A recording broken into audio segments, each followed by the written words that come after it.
Who is Melody Rose? The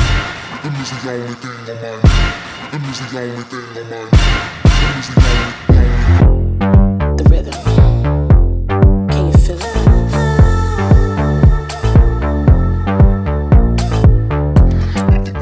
Melody Rose is your biggest fantasy come to life. She's a good time girl, she wants to have fun, she's just here to live her life authentically, and simply put, she's the doll. Tell me how you move so mellow.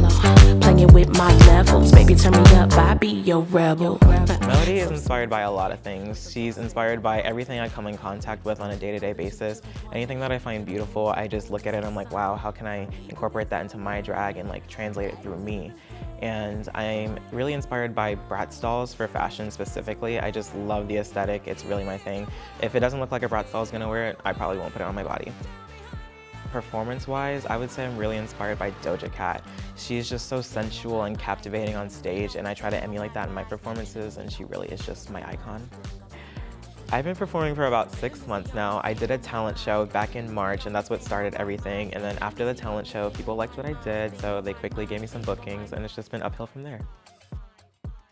I was inspired to do drag just by watching other drag queens. I saw what they were doing on stage and I was like, wow, these people are so beautiful and amazing, and they're making other people feel amazing watching their performances, and I want to do that for other people.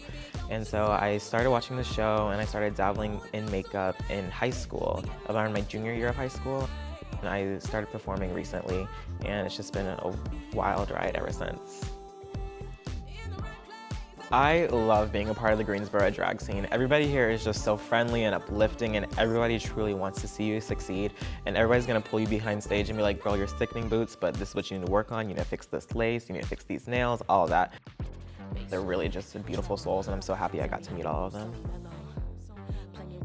Something that frustrates me about Greensboro drag is I feel like there's not a lot of room for people who don't identify as a drag queen. I would love to see more drag kings in the mix and people who don't identify as either queen or king, because there's all types of drag out there, and I would just really like to see a healthy mixture of everything be represented.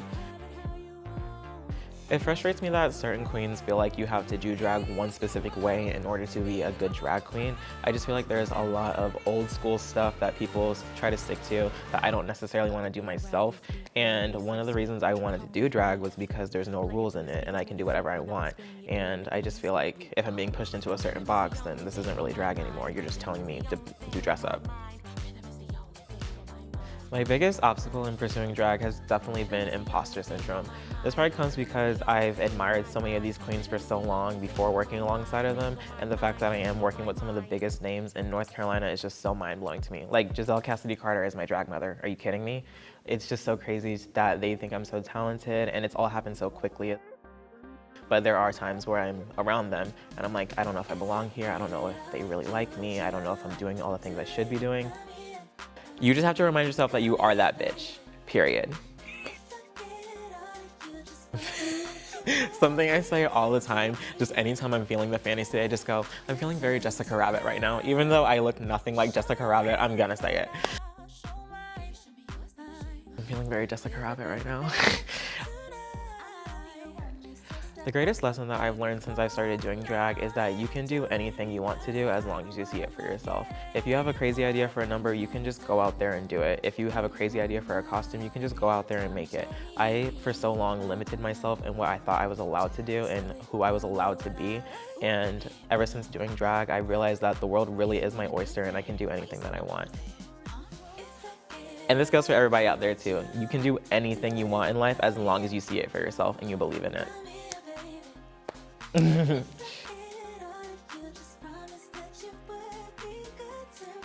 My favorite aspect of performing is definitely how I make other people feel when I'm on stage and getting to watch their reactions to everything, because somebody could have the shittiest day of their entire life and they're like, you know what, I'm gonna go to a drag show to cheer myself up, and then they come to my show and watch me do a high kick into a dip off the stage and they're like, you better work, bitch, and I get to just watch them escape whatever they're going through for just a brief moment, and the fact that I can provide some solace for people like that is just truly so special to me.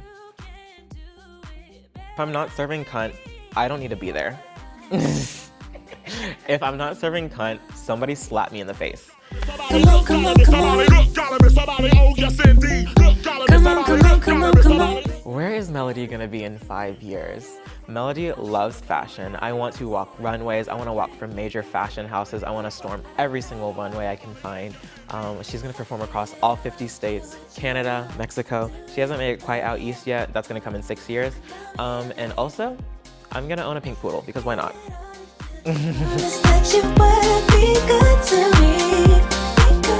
Also, follow me on Instagram at it's.melodyrose. I do love attention.